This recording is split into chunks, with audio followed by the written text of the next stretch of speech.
Welcome back to High Stakes. Today, we will be discussing the following NFL matches that is happening on Sunday, September 17, 2023. We will be providing our team, total and prop picks for the day. Before we get started, please remember to subscribe to our channel and turn on notifications so you don't miss any of our videos. If you want access to our premium picks, you can check out our Patreon page. You can find the link to our Patreon page in the description and comments section below. Kansas City Chiefs vs Jacksonville Jaguars. I'm leaning towards taking the Chiefs in this matchup between the Jaguars and the Chiefs, both of which were playoff teams last year. The Chiefs, who are the defending Super Bowl champions, suffered a loss in their home opener during Week 1 at Arrowhead Stadium. It raises questions about whether Patrick Mahomes had all the necessary pieces to succeed. Kadarius Toney's performance, particularly his dropped passes, was a significant factor in the Chiefs' loss. In situations like these, teams often reflect on their performance and individual mistakes that cost them the game. While the Chiefs' defense didn't play its best, it ultimately came down to Toney's drops. Mahomes will need to decide if he can still trust Toney as a receiver, especially given that the Chiefs' receiving core isn't as strong as it has been in the past. The Chiefs' offense seems to be lacking its usual potency, although the return of Chris Jones on defense should help shore up their performance, as he is arguably the second-best defensive tackle in the NFL, behind only Aaron Donald. On the other side, the Jaguars secured a win against the Colts in Indianapolis, and this is their home opener. They had a 10-point lead late in the game, and the Colts were knocking on the door to potentially cover the spread. However, the Jaguars had a goal line stand to protect their lead, which was fortunate for those who bet on them laying the points. Trevor Lawrence showed promise in the game, even though he wasn't flawless, which is expected in a Week 1 contest. Etienne and the rest of the Jaguars' defense looked playoff-worthy. It's worth noting that Patrick Mahomes and the Chiefs tend to perform well after a loss. However, this game presents an intriguing matchup, and the outcome may hinge on how both teams respond to their respective Week 1 performances. Also take the over.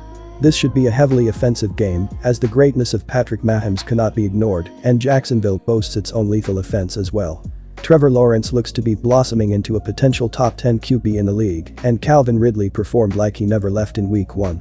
Chris Jones got a deal settled from the Chiefs, but I would be surprised if he is able to come into form immediately, especially having sat out until this point. The Chiefs will look to score more than 20 points like they did last game, and I believe they will.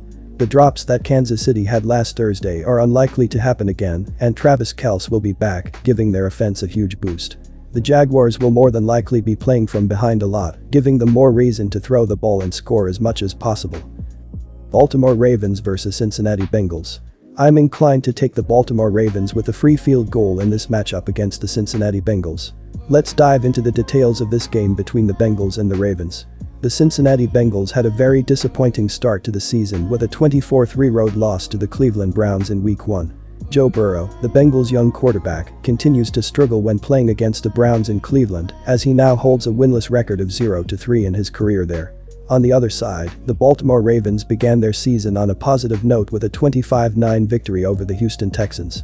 However, this upcoming game against the Bengals will be a more realistic test for the Ravens. The Houston Texans, the Ravens' Week 1 opponent, are expected to have a challenging season as they are a young team under the guidance of new coach DeMeco Ryans. Baltimore capitalized on this situation, and while many, including the speaker, were skeptical about the Ravens going into the game, they eventually pulled away in the second half. Despite Houston's poor performance last season, the Ravens proved their mettle. The speaker expresses a preference for the Ravens in this matchup. The Cincinnati Bengals have the potential to start the season 0-2, as they did in the previous year. Their Week 1 performance left something to be desired, and the speaker didn't like what they saw from Cincinnati. The historical data is also in favor of the Ravens when they are underdogs, boasting an impressive record against the spread.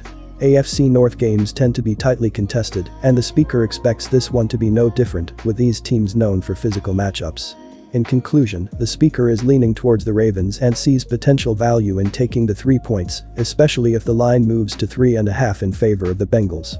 This AFC North clash is likely to be a closely contested battle. Also take the under on Sunday. The Bengals have the year with a 0-1 record after their Week 1 loss to the Browns on Sunday, September 10th. Cincinnati looked rusty and all out of sorts as Cleveland won 24-3. The lone points for the Bengals came on the opening drive of the second half as Evan McPherson knocked home a 42-yard field goal. Starting quarterback Joe Burrow finished the game throwing 18 for 31 with 82 passing yards. He had 0 touchdowns and 0 interceptions. His offensive line struggled as he was sacked twice, and the Browns' defense ended with 10 quarterback hits. Nothing on offense seemed to work right in the blustery, rainy conditions in downtown Cleveland. Joe Mixon rushed for 56 yards on 13 carries as the only highlight for the team. The receiving corporation was poor as T. Higgins was targeted 8 times and did not catch a pass. Jammer Chase led the group with 39 yards receiving on 5 catches as he was targeted 9 times, too. This game will be an old-fashioned AFC North showdown with little points being scored. The physicality up front with a focus on rushing the ball will be at hand in this game. The under is 2-0 between the two teams this season, and I don't see either squad pouring on points, especially after the small sample size of last week's games. I think this is a field goal fest with a big play toward the end of the game. I'm going to take the San Francisco 49ers with a spread of more than a touchdown in this matchup against the Rams. Let's break down this game between the Rams and the 49ers.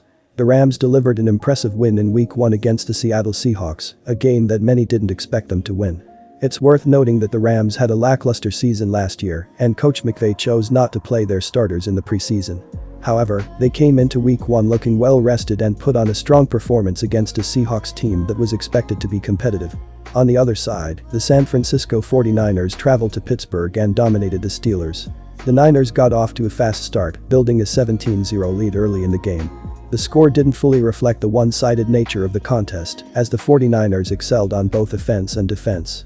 Quarterback Jimmy Garoppolo had an outstanding game, and the 49ers looked like one of the most impressive teams in the NFL, particularly in the NFC. The speaker expresses their admiration for the 49ers' Week 1 performance, suggesting that they were the most impressive team in the entire NFL, considering the ease with which they dismantled the Steelers, a team that wasn't expected to be weak. Meanwhile, the Rams' win in Seattle was also considered a significant surprise. It's important to note that the 49ers are playing back-to-back road games, while the Rams are returning home after their win in Seattle. However, the Rams are facing back-to-back divisional games. In summary, the speaker is inclined to favor the 49ers in this matchup, acknowledging the Rams' impressive Week 1 performance, but hesitating to bet against the 49ers unless they give a reason to do so. Also take the under. The Los Angeles Rams scored 30 points in their opening week victory over Seattle, while gaining 426 total yards of offense. Los Angeles rushed for just 92 yards, but behind quarterback Matthew Stafford, the Rams passed for 334 yards, which was the second highest in the NFL. Stafford did not have a touchdown or interception in the opening week to go along with his 334-yard passing. Kyren Williams was the leading rusher for Los Angeles for 52 yards and a pair of touchdowns, while Puka Nacua was the leading receiver with 10 receptions for 119 yards. Tutu Atwell had 6 receptions for 119 yards as well. In its opening game victory, the Los Angeles defense gave up just 13 points and 180 total yards. The total yards allowed was the third lowest in the NFL. Los Angeles allowed 85 yards rushing and just 95 yards passing, which was fourth lowest. Linebacker Ernest Jones has a team-best 9 tackles. Los Angeles has 2.0 quarterback sacks, which is divided between 4 players with 0.5 sacks each. Cornerback Darian Kendrick has the Rams' only interception. Los Angeles' best all-around defensive player Aaron Donald had 4 tackles and 0.5 sacks. Anytime San Francisco steps onto the field, the likelihood of the total finishing under is much higher than not. San Francisco gave up just 7 points in its victory over Pittsburgh, while scoring 30, and the total easily finished under the closing line of 41.5. Los Angeles gave up just 13 points to Seattle, while scoring 30 of its own, and that total finished 1.5 points below the closing line of 44.5. The total has finished under in 5 of the last 6 games that San Francisco has played during September, which means the 49ers' defense starts strong and its offense has not yet reached its peak.